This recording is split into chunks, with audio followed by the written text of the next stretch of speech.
Hey all, it's Leatherland here from Pegasus Property. This is just a instructional video on how to use my HMO deal stacker. So this spreadsheet is specifically for stacking HMO deals. So if you're stacking a buy-to-let, or you're stacking a flip, or you're stacking a new build, I've got other spreadsheets for that, so check them out.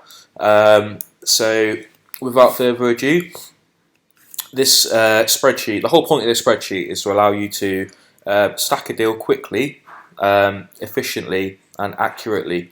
So when you're out there hunting for deals, you need to be able to put all the numbers together very quickly to calculate whether it's basically worth your time or not going into it further. So I devised this spreadsheet with some help from some other people. I don't want to take all the credit.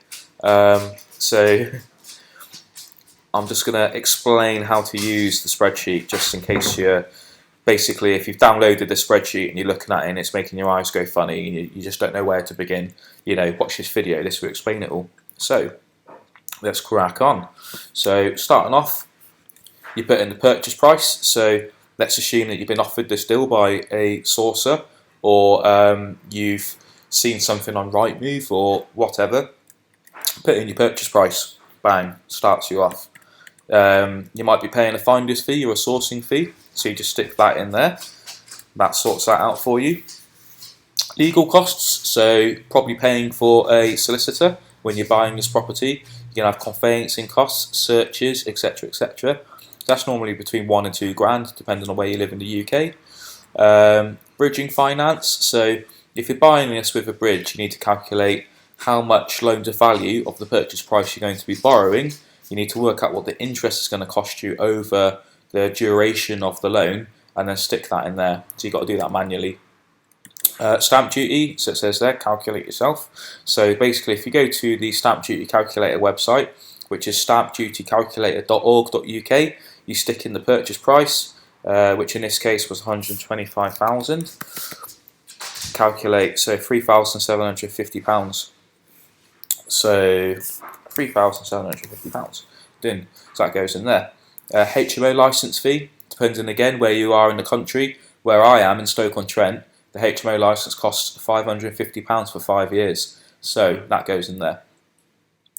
Conversion costs are next. So essentially you work out what the conversion cost is going to be. So if the property needs renovating, maybe you're renovating an old nightclub or an old pub into a HMO, or maybe you're renovating a end-terraced Victorian property, or a very wide, long, mid-terraced Victorian property, or whatever you're converting. You work out the conversion costs and you stick that in there. Conversion costs, that's another video entirely on how I work them out, so I won't go into it here, but essentially I use formulas to work those out so I can do a desktop conversion cost. I would probably advise, if you knew, you get a builder in to do it for you to work out the conversion cost properly. So essentially you're getting a quote in for the build. Make sure you put a bit of contingency in there just in case it goes over budget or whatever. Next is project management. So I'm paying a project management fee. So a lot of contractors or people like myself who project manage, we charge 10% of the renovation cost. That goes in there. Don't forget your furniture. So you're going to probably need to furnish this property. So put your furniture in there. I've got another spreadsheet that I use for furnishing and dressing properties, so I can quickly enter the number of bathrooms, the number of bedrooms, the lounge, the kitchen, and it adds it all up for me, and it gives me this furniture number. So that adds all of that up, and it gives you the total initial cost. So £226,300. Now, if we come up here to the top right corner, this is initial purchase capital required. So you might not be putting all this money in up front. You might be using lending or whatever, or JVs or that kind of thing, joint ventures, So this allows you to put in these numbers over here. Excuse me. So, that's your loan to value, so 25% of the purchase price, etc, etc. Professional fees, so that's adding up all of these costs into there. Excuse me. Your building costs, so adds all of that up into there. So that's your upfront costs that you actually need to do a deal like this. So that's your refinance model. Ignore that because we'll come on to that in a minute. So your next bit is your income and expenses. So this is all your rental income. So these are just some averages I use for my area. So you got minimum up to high end ensuite. So you just put in the number of rooms, and then you take away 5% void rate. Some people use 10%, some people use less, some people use more. It's up to you really. You just put that in there. Expenditure. So if you've got a mortgage going out on this, you need to work that out. This is all your running costs, so all your bills go in there. Cleaner, management fees, adds it all up for you, takes it away from the gross rental income to give you the net rental income. Times 12, so that's per annum. And then it works out this ROI and your gross yield and net yields. Payback time, 70 months. And then your debt covered ratio, which is what a lot of banks use now to work out whether they basically want to lend you the money or not. So, of course, this is all upfront costs. This is all kind of making assumptions about the fact that maybe you've got this on a bridge or whatever. So, of course, you're going to be most likely refinancing this property when you're finished with it, which is what most property developers do. So we come over here to the refinance model. So I've taken the gross rental income, and I've times it by 7.5. In my area, we get net times 10.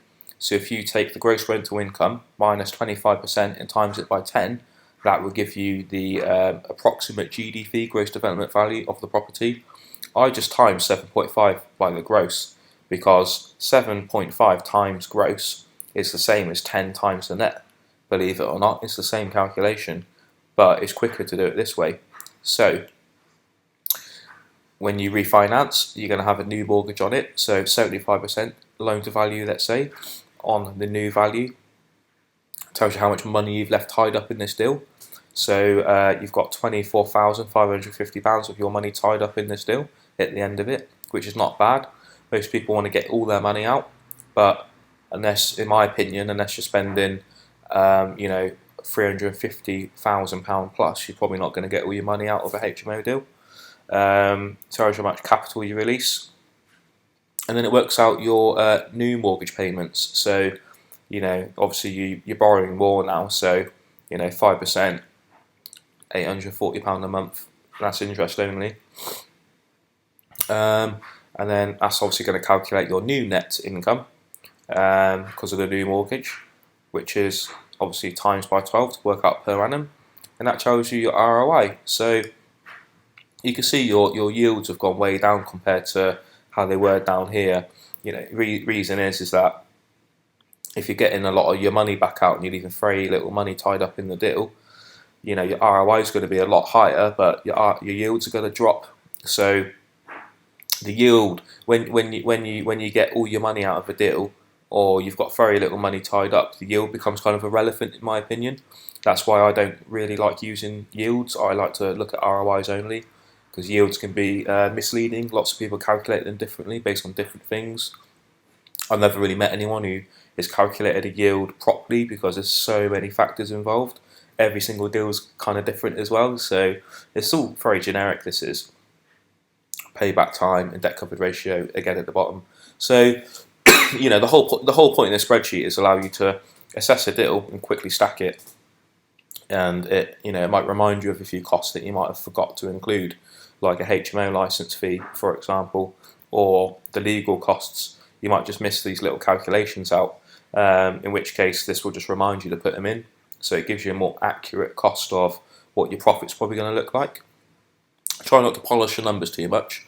Lots of people look at deals online and they go, oh, they want 140k, but I'm going to put 125k in.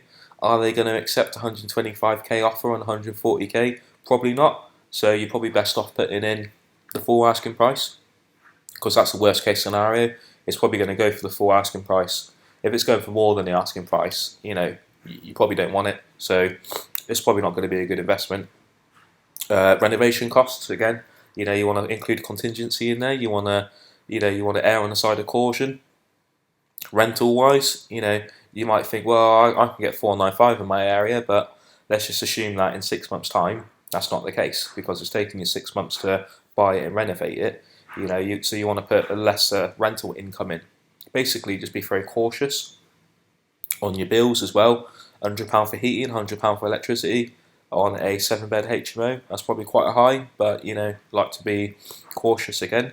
And if you've put all these cautious numbers in and it still stacks, it's probably going to be a good deal. So that's the end of that. Thank you very much for watching. Please subscribe to our website, like us on Facebook, subscribe to our YouTube channel for more videos, and check out our other spreadsheets as well on buy-to-lets, flipping, new builds, etc. etc. Thank you, bye.